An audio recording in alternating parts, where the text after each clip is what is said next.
اللہ اللہ اللہ اللہ۔ ہم تعریفیں حمد اور ثنا اللہ تبارک و تعالی کے لیے، درود و سلام نبی اکرم نور مجسم شفیع معظم احمد مجتبیٰ جناب حضرت محمد مصطفیٰ صلی اللہ تعالی علیہ وسلم کی ذات والا صفات کے لیے حمد و صلات کے بعد، مسلمان کا یہ عقیدہ ہے کہ ہمارا خالق اللہ ہے، ہمارا مالک اللہ، ہمارا رازق اللہ۔ جب یہ ساری چیزیں، ساری عطائیں، ساری نعمتیں اللہ کی ہیں تو پھر مسلمان کی ساری توجہ بھی اللہ ہی کی جانب ہونی چاہیے۔ اسے کوشش کرنی چاہیے کہ وہ ہر معاملے میں، ہر مسئلے میں، ہر پریشانی میں اپنی توجہ اپنے رب کریم کی جانب مبذول رکھے۔ انسان جب اپنے علم پر بھروسہ کرنے لگتا ہے، یا اپنی عقل پر بھروسہ کرنے لگتا ہے، یا اپنے تعلقات پر بھروسہ کرنے لگتا ہے، یا اپنی دولت پر، مال پر، صحت پر، تو ایک بہت بڑے دھوکے کا شکار ہو جاتا ہے۔ اور انسان جب انسانوں پر بھروسہ کرنے لگتا ہے تو پھر اللہ تعالیٰ اسے بعض اوقات انسانوں کے سپرد کر دیتا ہے، انسانوں کے سپرد۔ اور بہت سارے ایسے لوگ بھی ہوتے ہیں جو رب کریم کو بھولتے ہیں اور وہ اپنی ساری توجہ انسانوں کی طرف، دنیا کی طرف، دنیا داروں کی طرف کر لیتے ہیں، تو اللہ تعالیٰ فرماتا ہے پھر میں انہیں یہ سزا دیتا ہوں کہ وہ مجھے بھولنے نکلے تھے تو میں نے انہیں ان کا اپنا آپ بھی بھلا دیا، اپنا آپ بھی۔ سورہ حشر کو دیکھیے گا، فرمایا وَلَا تَكُونُوا كَالَّذِينَ نَسُوا اللَّهَ فَأَنسَاهُمْ أَنفُسَهُمْ۔ ان لوگوں کی طرح نہ ہو جانا جنہوں نے اللہ کو بھلا دیا تو اللہ نے پھر انہیں ان کا اپنا آپ بھی بھلا دیا، انہیں اپنی بھی ہوش نہیں رہی، وہ ایسے مسائل میں گھر گئے، وہ ایسی آزمائشوں میں الجھ گئے، وہ ایسی دنیا داری کے اندر الجھے کہ انہیں اپنا بھی پتہ نہ چلا۔ اب تو ڈھونڈتا پھرتا ہوں اے اقبال اپنے ہی آپ کو، اب تو ڈھونڈتا پھرتا ہوں اے اقبال اپنے آپ کو، آپ ہی گویا مسافر، آپ ہی منزل ہوں میں۔ جب انسان خدا فراموش ہوتا ہے تو خود فراموش ہو جاتا ہے۔ ہمارا بڑے زمانے سے تکیہ ہے، کبھی امریکہ پر، کبھی یورپ پر، کبھی برطانیہ پر، کبھی مالداروں پر، کبھی اسلحے والوں پر۔ اس کا نقصان یہ ہوا کہ اپنا کوئی وجود نہیں رہا، اپنا کوئی نظریہ نہیں رہا، اپنی کوئی سوچ نہیں رہی۔ ایسے محسوس ہوتا ہے کہ کوئی منشور نہیں، کوئی دستور نہیں، لگام منہ میں ہے اور اس کا سرا کسی کے ہاتھ میں ہے، وہ جدھر چاہتا ہے ہمیں گھما لیتا ہے۔ اللہ فرماتے ہیں یوں نہ ہو جانا کہ تم رب کو بھلا دو اور پھر تمہیں اپنا آپ بھی بھول جائے۔ اولئک ھم الفاسقون، فرمایا یہ وہ لوگ ہیں جو نافرمان ہیں اللہ کے، یہ نافرمان ہے۔ جب یہ نظریہ بن گیا، جب یہ ذہن بن گیا کہ پیدا اللہ نے کیا ہے، دینا اللہ نے ہے، عطا کرنے والا اللہ ہے، نوازنے والا اللہ ہے، تو پھر ساری توجہ دنیا داروں کی طرف رکھنا، میں اللہ والوں کی طرف توجہ رکھنے کا قائل ہوں، میں وہ سمجھتا ہوں، ہم اس چیز کے قائل ہیں، لیکن وہ بھی کوئی آستانہ ہے کہ جہاں حق مرشد کا نعرہ تو بڑا لگے پر رب کا نام ہی نہ سننے کو ملے۔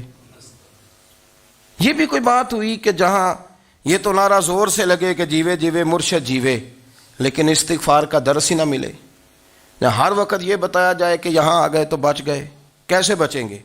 میرے رسول پاک علیہ السلام کا دروازہ سب سے بڑا دروازہ ہے، حضور کا دروازہ سب سے بڑا دروازہ ہے، لیکن میرے دوستو یاد رکھنا، نبی پاک علیہ السلام نے بھی لوگوں کو جب رستہ دکھایا ہے تو رب کریم کا رستہ دکھایا ہے، اللہ کا رستہ دکھایا، اللہ کریم کا رستہ دکھایا، لوگوں کو رب کی طرف توجہ کرائی۔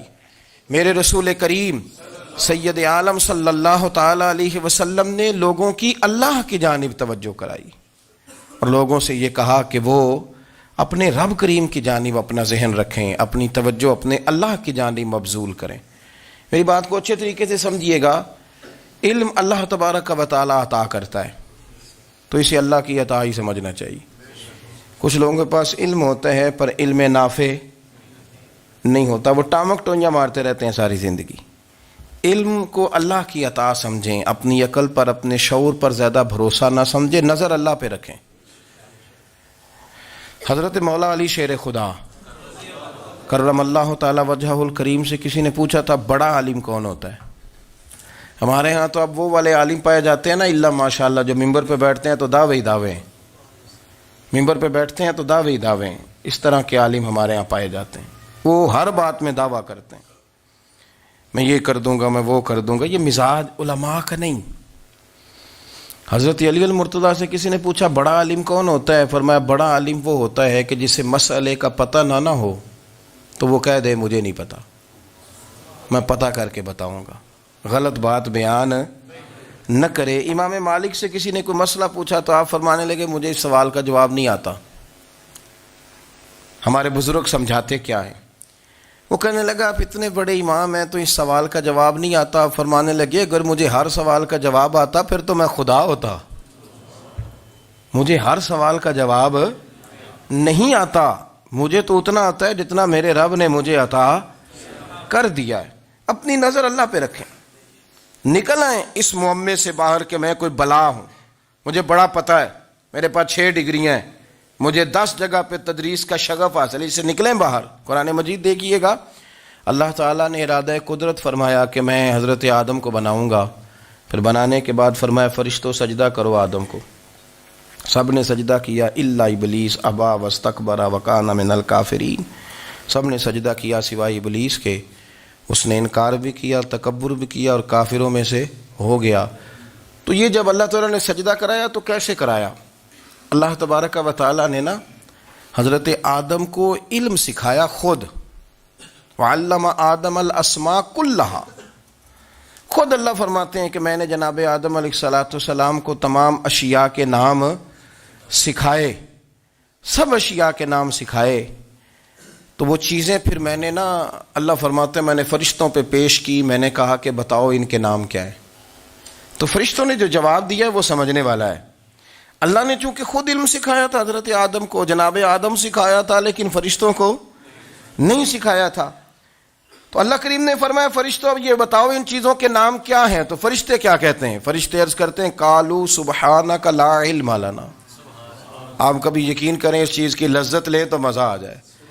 کہا قالوا سبحانک، کہنے لگے تو پاک ہے، قالوا سبحانک، کہنے لگے تو بھئی آدم علیہ السلام کو نام سکھا لیے، پھر فرشتوں کے سامنے وہ چیزیں پیش کر کے کہا ان چیزوں کے نام بتاؤ، تو فرشتے کیا کہتے ہیں؟ کہتے ہیں قالوا سبحانک، تو پاک ہے، لا علم لنا، ہمارے پاس کوئی علم نہیں، الا ما علمتنا، ہمیں تو اتنا پتہ ہے جتنا تو نے ہمیں سکھا دیا ہے، ہمیں تو اتنا پتہ ہے جتنا تو نے ہمیں، لا علم لنا، ہمارے پاس کوئی علم نہیں ہے، اتنا ہی پتہ ہے جتنا تو نے ہمیں سکھا دیا ہے، اس سے زیادہ ہمارے پاس علم۔ اور یہ کیوں تو نے ہمیں جتنا سکھایا اتنا پتہ ہے؟ فرشتے یہ نہیں کہتے یا اللہ تو زیادہ سکھا، آدم کو دیا تو ہمیں بھی دے، یہ نہیں فرمایا، فرمایا انک انت العلیم الحکیم، اے اللہ تو علم والا بھی ہے اور حکمت والا بھی ہے، تجھے پتہ ہے کس کو کتنا دینا ہے، جتنا تو نے مناسب سمجھا جناب آدم کو دیا، اور جتنا تو نے بہتر سمجھا وہ تو نے ہمیں عطا فرمایا۔ تو اگر آپ کے پاس علم ہے، کہیں نالج ہے، تو اس کو اللہ کی عطا سمجھیں۔ ہمارے ہاں بہت سارے لوگ بن کے بیٹھ جاتے ہیں، میں اکثر کہتا ہوں کہ پھر وہ دعوے کرتے ہیں میرے علاقے والے جاہل ہیں، میرے شہر والے جاہل ہیں، میرے خاندان والے پڑھے نہیں۔ یہ آپ کا دعویٰ ہے، یہ آپ کو خراب کر دے گا۔ ہم نے بہت سارے ایسے لوگ دیکھے جو بہت بڑے عالم تھے، لیکن اللہ جب لینے پہ آیا تو عقل ہی لے گیا، شعور ہی چلا گیا، حافظے ختم ہو گئے۔ آپ دیکھتے ہیں بڑھاپے میں کچھ لوگ ایسے ہوتے ہیں کہ جن کو یہ بھی یاد نہیں رہتا کہ میرا نام کیا ہے، میں کہاں ہوں، مجھے کدھر جانا ہے۔ تو اس وقت سے اللہ کی پناہ مانگیں اور اپنی نظر اپنے رب کریم کی جانب رکھیں، اللہ کی جانب اپنی نظر کو مبذول رکھیں۔ دوسری بات، علم کے بعد ایک چیز آتی ہے جس کا نام ہے ہدایت، جس کا نام ہے تقوی۔ جس کا نام ہے پرہیزگاری، جس کا نام ہے عمل، عبادت، ریاضت، یہ بھی اسی وقت ہی نصیب ہوتی ہے جب میرا رب کریم نصیب فرما دیتا ہے۔ ہم نے نا نیکی کا اپنا اپنا سٹیٹس بنا لیا ہے، اپنا اپنا معیار بنا لیا ہے۔ کچھ لوگ کہتے ہیں کہ جناب مسجد میں سیمٹ کا توڑا دینے سے بہتر ہے کسی غریب کو آٹے کا تھیلا دے دو۔ اب اس نے اپنا مزاج بنا لیا نا نیکی کا، اس نے اپنا سٹیٹس بنا لیا ہے۔ میرا یہ سوال ہے کہ نبی پاک صلی اللہ تعالی علیہ وسلم جب مدینہ شریف آئے تھے تو حضور نے سب سے پہلے غریبوں میں آٹا تقسیم کیا تھا کہ سب سے پہلے مسجد بنائی تھی؟ کیا عجیب لوگوں کا رنگ ہے، اپنی مرضی کی ہدایت، اپنی مرضی کا تقوی، اپنی مرضی کا معیار۔ مسجد کوئی بڑا چھوٹا خطیب بھی میری طرح کا ہو نا تو وہ مسجد میں بیٹھ کے جب نبی پاک کی بات کرتا ہے تو کہتا ہے میرے رسول پاک غریبوں کا سہارا بن کے آئے۔ وہ غریبوں کی بات کرتا ہے، مسکینوں کی، لاچاروں کی، کمزوروں کی بات۔ تو مسجد ہی تو وہ ادارہ ہے جہاں سے غریبوں کی بات ہو رہی۔ تو اب لوگوں نے غریب کو اور مسجد کو لڑانا شروع کر دیا، اس کو لڑاؤ کہ مسجد میں پیسے دینے سے بہتر ہے آپ غریب کو آٹے کا تھیلا دے دیں۔ آپ یہ کیوں نہیں کہتے کہ مسجد میں بھی آپ توڑا دیں ایک سیمٹ کا اور ساتھ غریب کو بھی خدمت کریں؟ یہ کیوں نہیں تقویٰ؟ اپنی اپنی مرضی کا مزاج، اپنی اپنی۔ کچھ لوگ کہتے ہیں چھوڑو جی، ساری زندگی انسان نماز پڑھتا رہے اور پھر گالیاں بھی دیتا رہے، بندہ داڑھی بھی رکھ لے اور جھوٹ بولنا بھی نہ چھوڑے، تو یہ آپ نے اپنے پاس سے تقوی کا معیار بنایا۔ گالی دینے کا گناہ ہے اور داڑھی رکھنے کا ثواب ہے۔ تو اگر آپ داڑھی رکھے ہوئے ہیں اور آپ کوئی غلطی کر رہے ہیں تو اس سے آپ کی داڑھی کا ثواب ختم، اللہ کرے آپ کو سمجھ آئے میری بات۔ آپ کوئی غلطی کر رہے ہیں، داڑھی کا ثواب اس سے ختم، وہ اپنی جگہ پہ قائم ہے چیز۔ اپنی مرضی کا کیوں تقوی کا معیار بناتے ہیں؟ تقوی کا مزاج اپنی مرضی کا نہ بناؤ، اللہ کی بارگاہ سے دعا مانگو کہ یا اللہ ہمیں ہدایت کا نور عطا فرما، اللہ تو ہمیں رستہ دکھا، تو بتا کہ ہدایت کیا ہے۔ تو رب فرماتا ہے اللہ ولی الذین آمنوا، اللہ مومنوں کا مددگار ہے، یخرجہم من الظلمات الی النور، وہ انہیں اندھیروں سے نکالتا ہے اور نور کی طرف روشنی عطا فرماتا ہے۔ اندھیروں سے نور کی طرف اللہ لاتا ہے۔ اللہ ولی، اللہ مومنوں کا ولی ہے، وہ انہیں اندھیروں سے نور کی طرف نکالتا ہے۔ ہدایت ہمیشہ اللہ کی طرف سے سمجھے۔ جب وہ نماز کی توفیق دیتا ہے تو اپنے فضل سے دیتا ہے، جب وہ ذکر کی توفیق دیتا ہے تو اپنے فضل سے۔ ہم سمجھتے ہیں ہو جی فلانا نہیں پڑھ رہا بڑا بیوقوف ہے، فلانا نہیں پڑھ رہا، تو تم کیا اپنی عقل کے زور پہ پڑھ رہا ہے؟ میں جی اللہ کے فضل سے 2 سپارے پڑھتا ہوں، تو کس پہ احسان کرتے تو 2 سپارے پڑھ کے رویا کر۔ کہا اگر مالک تو بڑا قریب نہیں، بڑے لوگ ہیں جن کو پورا قرآن حفظ ہے پر انہیں پڑھنے کی توفیق نہیں، تو انہیں فضل کیا اور مجھے توفیق دے دی ہے پڑھنے کی۔ رویا کر، پڑھ کے رویا کر، راتی ساری کر کر زاری، او نیند اکھاں تھی توندے تے فجرے اوہی گناہگار کہاون سب تو نیوے ہوندے۔ مہربانی کریں، ڈریں، نیکی کریں تو پھر ڈریں، پھر احساس پیدا کریں، پھر اپنے اندر وہ کمزوری لائیں، کہیں توبہ توبہ مجھے تو پتہ ہی نہیں، تو جانتا ہی نہیں۔ حضرت سیدنا امام اعظم ابو حنیفہ رحمۃ اللہ تعالی علیہ کے ساتھ ایک شخص کہتا میں نے نماز پڑھی، تو عشاء کی نماز تھی۔ یہ جو لوگ بڑے ہوتے ہیں نا، ان کے پیار کرنے والے بڑے ہوتے ہیں، ان کے گرد خوف بھی بڑا ہی ہوتا ہے، انہیں بڑا ڈر لگتا ہے، بڑی بعض اوقات آزمائش ہوتی ہے ان کی۔ عشاء کی نماز کہتے پڑھی تو امام صاحب نے نا عشاء کی نماز میں تلاوت کی آیتیں فَمَن يَعْمَلْ مِثْقَالَ ذَرَّةٍ خَيْرًا يَرَهُ وَمَن يَعْمَلْ مِثْقَالَ ذَرَّةٍ شَرًّا يَرَهُ، فرمایا جو ذرہ برابر خیر کرے گا وہ بھی قیامت میں دیکھے گا، اور جو ذرہ برابر شر کرے گا وہ بھی قیامت میں اس شر کو دیکھے گا، اس کے سامنے آئے گا۔ تو وہ شخص کہتا ہے کہ سارے لوگ نماز پڑھ کے چلے گئے تو امام صاحب رحمۃ اللہ علیہ نے اپنی داڑھی پکڑی، رو رہے ہیں، کہتے ہیں وہ ذرہ برابر نیکی کا بدلہ دینے والے، وہ ذرہ برابر شر پہ سزا دینے والے میری سفید داڑھی کو دیکھ، مالک میرے ذرے ذرے سامنے نہ لانا، لوگ تو میری بڑی قدر کرتے ہیں دنیا، میں تو بڑا پہچانا جاتا ہوں، لوگ تو میری راہوں میں پھول لیے کھڑے ہوتے ہیں، مجھے بڑا نوازتے ہیں، قیامت میں رسوا نہ کر دینا، میرے لیے مشکل ہو جائے گی۔ وہ کہتے ہیں میں نے امام صاحب کا درد دیکھا، مجھے کوئی کام تھا تو میں چلا گیا، میں نے کہا کہ وہ اس وقت اللہ کے حضور حاضر ہیں تو میں دوبارہ آؤں گا. کہتے میں تہجد کا وقت آیا تو امام صاحب وہیں بیٹھے تھے اور ان کی داڑھی آنسوؤں سے بھری ہوئی تھی اور زور سے داڑھی پکڑی ہوئی. کہنے لگے مالک رسوا نہ کر دیں, قیامت میں رسوا نہ کر دیں. یار جو ہدایت یافتہ لوگ تھے وہ تو ڈرے ہوئے تھے, وہ تو سہمے ہوئے تھے. وہ تو کہتے تھے یہ اس کا فضل نہیں, اس نے بلا لیا, یہ اس کا کرم نہیں. حضرت بایزید بستامی کسی کافر کو دیکھتے تو رو پڑتے, کہتے مالک تو کتنا قریب ہے, یہ بے ایمان رہ گیا, تو نے اپنے فضل سے مجھے اپنے نبی کا غلام بنا لیا. وہ رو پڑتے. یہاں تو لوگوں کا دعویٰ ہی بڑا ہے. نمازی اللہ خیر فرمائے وہ تو دوسروں کو گھورتا ہے, وہ کہتا ہے جنت کا میں مالک ہوں, کنجیاں میرے پاس ہیں, میں کسی اور کو گھسنے نہیں دوں گا. اور اگر 2-3 حج کر لے تو پھر تو وہ کہتا ہے کہ اب میرے سے پوچھ کے لوگ جنت میں جائیں گے معاذ اللہ. اور اگر وہ 2 4 5 7 دفعہ کوئی نفل پڑھ لے تو پھر وہ کہتا ہے چھوڑیں جی سارے لوگ بے عمل ہیں, میں اکیلا نیک ہوں. نہ ایسا کریں, اپنی توجہ اپنے رب پہ رکھیں, اپنی توجہ اپنے معین الملت والدین, عطائے رسول, ہند الولی, غریب نواز, خواجہ معین الدین چشتی, حضرت خواجہ اجمیر, شاہ اجمیر, والی ہندوستان. آخری عمر میں نا سارا دن روتے گزر جاتا, ساری رات روتے گزر جاتے, ذرا سی کوئی بات کرتا تو رو پڑتے, آنکھیں آنسوؤں سے بھری رہتی. کئی دفعہ آپ نے بھی پریشان ہو جاتے ہیں نا کہ یار تو ایک بات کی جان ہی نہیں چھوڑ رہا. تو خواجہ قطب الدین صاحب بختیار کاکی سے لوگوں نے کہا کہ آپ مرشد سے بات کریں, اتنا بھی تو نہیں نہ رونا چاہیے, ہر وقت اس کے آنسو کی کریے. عاشق دا کام ہی رونا تونا, تبھی نہ رویو نہیں منظوری. یہ عاشق سدا ہی روندا رہندا ہے, پاویں وصل ہوئے تے پاویں دوری. ہر وقت رونے کا کیا مطلب ہے؟ تو خواجہ قطب صاحب کہتے ہیں میں قریب گیا تو میں نے پیر دبائے, میں نے کہا سونیا لوگ تو کچھ بھی نہیں کرتے, تو نے تو کمال کر دیا. 90 لاکھ آدمی مسلمان کر دیا, دنیا کچھ نہیں کرتی. تو نے 50 سال ساری رات مصلے پہ بیٹھ کے رب راضی کیا. تو شہزادہ تھا, حضور کی اولاد تھا, لیکن معین الدین تیرا ایک پلاٹ بھی نہیں. تو نے طالب علم پالے, انہیں غریبوں کو دیا, تو نے نوازا, کوئی شے نہیں تیرے پاس, ہر چیز تو نے. ساری رات روتے ہو, سارا دن روتے ہو. تو خواجہ قطب الدین صاحب کہتے ہیں میں نے جب عرض کیا تو خواجہ صاحب مجھے گلے لگا لیا, چیخ مار کے روئے.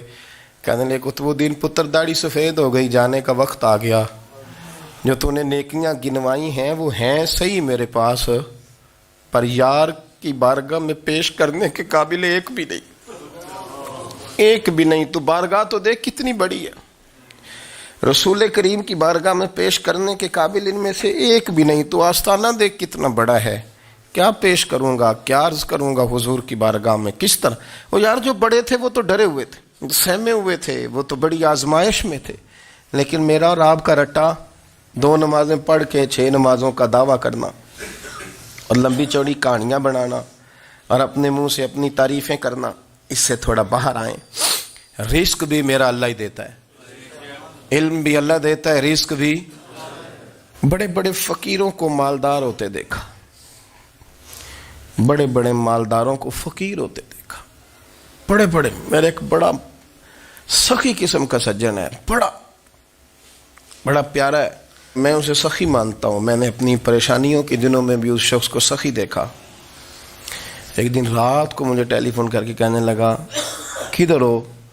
میں نے کہا میں گھر ہوں. نہیں اکثر سفر میں ہوتے ہو نا. اور میں نے کہا طبیعت کیسی ہے؟ ٹھیک ہے, بس حال چال پوچھنا تھا. میں نے سمجھائی, میں نے کہا یار یہ کوئی مسئلہ ہے, ورنہ رات کے 2 بجے کوئی حال پوچھنے کو فون تو نہیں نہ کرتا, کوئی مطلب ایسا تو مسئلہ نہیں نا. تو میں نے بیک کال کی, میں نے کہا یار میری بات سن, مسئلہ کیا؟ کہ نہیں کچھ نہیں دل کر رہا تھا. میں نے کہا میری گل سن, رہے ہیں اسی 4-5 سال کٹھے, میں تین جاننا, اصل بات کر.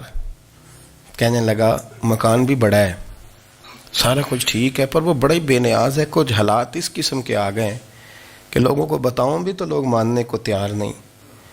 زیادہ نہیں, مجھے نا تھوڑے سے پیسوں کی ضرورت ہے, کوئی 15-20 ہزار اگر مل جائیں میری ضرورت. آپ یقین کریں میں روتا رہا ساری رات. میں نے کہا مہربانہ تیرا کس طرح کریں گے, اس سے لے کے زمانہ استعمال کرتا تھا, پر بے پرواہی ویخ نہ سجڑ دی. ਜਿੱਥੇ ਕਿਸੇ ਦੀ ਪੇਸ਼ ਨਾ ਜਾਵੇ, ਉਹਨੇ ਤਾਜਾਂ ਵਾਲੇ ਦਰ ਦਰ ਰੋਲੇ ਤੇ ਮੰਗਤਿਆਂ ਤਖਤ ਬਿਠਾਵੇ।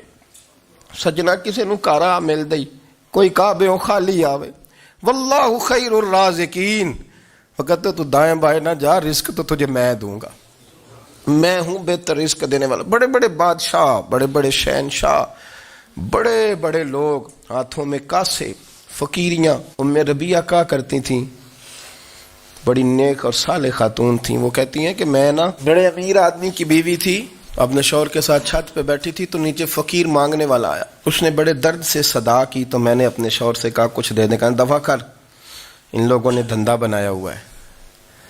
کہتی میں میکے سے بھی بڑا مال لے کے آئی تھی، میرے ماں باپ بڑے امیر تھے تو میں نے نا چوری اپنے خامہ سے نظر بچا کے باتھ روم جانے کے بہانے گئی اور نیچے جا کے 5 دینار میں نے اس فقیر کی ہتھیلی پہ رکھے۔ کہتے اس نے 5 دینار دیکھے، پھر میری طرف دیکھا تو میں نے اس کی آنکھوں میں آنسو چمکتے دیکھے۔ کہنے لگے بی بی رب تیرا بھلا کرے، میں 3 دنوں کا بھوکا ہوں۔ کہ وہ چلا گیا، میں گھر آ گئی، جب باہر آئی تو میرا شوہر کہنے لگا تو اتنی اب اتنی تو تیز ہو گئی ہے اور تو اتنی خود مختار ہو گیا، میرے بغیر پوچھے مال خرچ کرے گی، جا تجھے 3 طلاقیں۔ کہتی میں بالدار اور وزادار باپ کی بیٹی تھی، طلاق لے کے گھر آئی تو میرا باپ ٹوٹ گیا، چارپائی پہ چلا گیا، اوہو یہ کیا بن گیا۔ کہتی بڑی تکلیف رہی، 1-2 سال کے بعد میرے ابا نے میری شادی کر دی۔ اب جس شوہر کے پاس گئی وہ بڑا نیک تھا، پرہیزگار تھا، اللہ نے بہترین صلہ دیا۔ کہتی چھت پہ بیٹھی تھی، دروازے پہ فقیر آیا تو میں نے شوہر سے کہا کچھ دے دوں، کہنے لگا 5 نہ دینا، 15 دینا، 20 دینا، میں فقیر ہوں، میں نے فقر سے دولت دیکھی ہے، اسے خالی نہ لوٹانا۔ کہتی ہے کہ میں نیچے گئی اور جب میں نے اس کی طرف دینار بڑھائے تو میری چیخ نکلی، پیسے پھینک کے میں بے ہوش ہو کے گری، میرے شوہر نے آ کے اٹھایا، اندر لے گیا، پانی منہ پہ چھڑکا، کہنے لگا تجھے کیا ہوا؟ کہنے لگی یہ جو مانگنے آیا یہ میرا پہلا شوہر تھا، وہی تھا جو کہتا تھا کہ تو 5 دینار دے آئیے، جا تجھے 3 طلاقیں۔ پڑھو نا حدیث پاک، میرے نبی پاک علیہ السلام نے فرمایا ایک بندہ گنجا تھا، گنجا، کوئی ترتیب آگے پیچھے ہو جائے تو مفہوم کے لحاظ سے، لیکن میں مفہوم اس کا واضح کرتا ہوں، ایک گنجا تھا، کوئی شے نہیں تھی، سر پہ بال بھی نہیں تھے، رویا کرتا تھا۔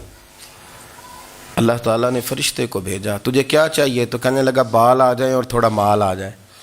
فرشتے نے ہاتھ پھیرا تو بال بھی آ گئے تو بکریاں بھی آ گئیں، لائنیں لگ گئیں، مال ہی مال ہو گئے۔ دوسرے کے پاس گیا، وہ کوڑا تھا، اس کو جا کے کہا کیا چاہیے؟ کہنے لگا شفا ہو جائے اور کچھ اللہ تعالیٰ آسانی کر دے۔ شفا بھی ہو گئی، گائیں بھی دے دی، بھینسیں بھی دے دی، مال ہی مال ہو گئی۔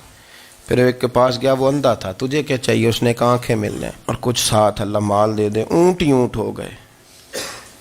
جب بڑا نواز دیا تو پھر مالک نے امتحان لینے کا ارادہ کیا، یاری تیری سونا ہے پر آزمائشاں بھی تیریاں اگ، آزمائشاں تیریاں، صحیح کہہ رہا ہوں، آزمائشاں تیریاں، یاری تیری سونا ہے پر آزمائشاں تیریاں، اے سونا پرکھیا جامدائی پہلو نہ لگاں دے لگ۔ اللہ نے فرمایا آزمائش کرو۔ سب سے پہلے گنجے کے پاس آئے، اسے کہا اللہ کے رستے میں کچھ دے، کہنے لگا میرے خرچے ہی بڑے، دیکھو تو صحیح کتنی مشکل میں وقت گزارتا ہوں، حال ہی کوئی نہیں۔ تو اس نے کہا میں نے تو سنا ہے تو گنجا اور بھوکا ننگا تھا۔ کہنے لگا میں تو جدی پشتی رئیس اعظم ہوں، تو یہ کس پاگل نے کہا ہے بھاگ جا؟ اس نے کہا اچھا جیسے تو تھا ویسے ہی ہو جائے۔ کھیت کھلیان اجڑ گئے، پھر سے گنجا ہو گیا۔ حضور علیہ السلام فرمانے لگے، پھر وہ اس کے پاس گیا جو کوڑا تھا، اسے کہا کچھ دے، کہنے لگا خرچے ہی بڑے۔ اب پوچھ لیں کسی امیر آدمی سے، کہے گا چکی کے نیچے ہاتھ ہے میرا، میرے سے زیادہ تو اب پریشان بندہ ہی کوئی نہیں، کیا بتاؤں آپ کو، اتنا ٹیکس ہے، اتنا جرمانہ ہے، فلانی شے، بڑا کچھ گنواتے ہیں لوگ۔ اس نے کہا میں نے تو سنا تو پہلے کوڑا تھا۔ اس نے کہا جا دوڑ جا، میں تو رئیس اعظم ہوں، دادا بھی پردادا بھی اور ساری نسل ہی۔ اس نے کہا اچھا جیسے تو تھا ویسے ہی ہو جائے۔ پھر وہ گیا اندھے کے پاس اور جا کے کہا اللہ کے نام پہ کچھ دے۔ تو کہنے لگا رب کے نام پہ؟ یہ کھڑے ہیں اونٹ، جتنے تیرے دل کرے لے جا۔ اس نے کہا کیا معنی اس بات کا؟ کہنے لگا یار تجھے کیا بتاؤں، میں تو اندھا تھا، میں نے تو کبھی دنیا دیکھی نہیں تھی، پھر اس کریم نے فضل کیا تو مجھے بڑا کچھ دکھایا. میں کیا بتاؤں, میرا دل کر رہا ہے کہہ دوں کہ پھر اس نے کعبہ دکھایا, پھر اس نے روضہ رسول دکھایا, پھر اس نے ریاض الجنہ کے سجدے دکھائے, پھر اس نے اپنے محبوب کے دروازے کی رونقیں دکھائیں. اس نے بڑا کچھ دیا, اس نے بڑا نوازا. میرے پاس تو شاید میں بدکار پرانا خادم, کسے در ملی نہ ٹوئی, واصف یار نے نظر جو کی تھی پھر واصف ہی ہوئی. یہ تو اس کا کرم ہوا. تو یہ وہ کہنے لگا تو اللہ کے نام پہ جان مانگ, میں وہ بھی دینے کو تیار. میرے پاس تو شے کوئی نہیں تھی, مجھے تو اپنا پتہ ہے, میں تو کوئی شے نہیں تھا, کچھ نہیں تھا میرے پاس. یہ تو ان کا کرم ہے کہ رخ ان کا ادھر ہے. اور مختصر سی میری کہانی ہے, یہ جو بھی ہے ان کی مہربانی ہے. تو وہ کہنے لگا میں بھی کچھ لینے نہیں آیا تھا, تیری آزمائش ہی کرنے آیا تھا. تیری عزتیں بھی سلامت رہیں گی, تیرا مال بھی سلامت رہے گا, تیری شفا بھی. اپنی زندگی میں کبھی بھی اللہ کی بارگاہ سے توجہ ادھر ادھر نہ کریں. چھوڑیں لوگ کیا کر رہے ہیں, دنیا کیا کہہ رہی, کبھی بھی اپنی توجہ دائیں. ہمارا یہ مسئلہ بن گیا کہ ہماری سیاست ہے, ہماری دنیا داری ہے, ہم بندوں کو راضی کرنا چاہتے ہیں. ہم دیکھتے ہیں کون کس طرح, اور آپ یقین کریں آپ تھک جائیں گے, بندے راضی نہیں ہوں گے, وہ نہیں راضی ہوتے. آپ ان کو منا کے لائیں گے تو ادھر والے نکل جائیں گے, ادھر کو منائیں گے تو ادھر والے نکل جائیں گے. اس چکر سے باہر آئیں, اس رب کو راضی کریں جو فرماتا ہے ان الذین آمنوا وعملوا الصالحات سیجعل لهم الرحمن ودا. فرمایا تو ایمان لانے کے بعد نیک عمل کر, میں لوگوں کے دلوں میں تیری محبت پیدا کر دوں. رحمان لوگوں کے دلوں میں محبت ڈال دے گا, اللہ لوگوں کے دلوں میں. اپنی نظر ہمیشہ اپنے رب پہ رکھیں. اتنی لمبی چوڑی دنیا داروں سے امیدیں نہ وابستہ کریں. میں نے دیکھا ہے لوگ کاسا لیسی کرتے ہیں, کبھی اس کے دروازے پہ کبھی اس کے دروازے پہ. ان چکروں سے باہر آئیں اور اپنے رب کی بارگاہ کی طرف توجہ کریں. استغفار شوق سے پڑھا کریں. اور اکیلے میں نا, اکیلے میں حضرت رئیس المتکلمین مولانا نقی علی خان صاحب رحمۃ اللہ نے لکھا ہے کہ فرعون 500 سال حکومت کر گیا. یہاں تو 5 سال کی حکومت کی پیر لڑکھڑاتے ہیں, 500 سال. فرماتے اصل وجہ یہ تھی کہ دنیا جب سو جاتی تھی نا تو اوپر چادر لے کے تو مسلح پہ بیٹھ جاتا تھا اور ہاتھ باندھ کے کہتا تھا رب تو ہی ہے, میرا پردہ نہ کھولنا, مالک تو ہی ہے, کرم نوازی کرنا, میری پکڑ نہ کرنا. وہ بے ایمان ہو کے اگر 500 سال ہاتھ باندھے تو گزارا کر لیتا ہے, تو ایماندار ہے. پر مسئلہ یہ ہے کہ تو رات کو بکل مار کے ہاتھ نہیں نہ باندھتا, تو منت نہیں کرتا, تو استغفار نہیں کرتا. توبہ کریں تو بچے رہیں. وہ اتنی لمبی حکومت کر گیا چونکہ رات کو کہتا تھا مالک رب تو ہی ہے, لیکن مہربانی فرما, میری پکڑ نہ فرمایا, تو اللہ نے تو اس کو مہلت دے دی.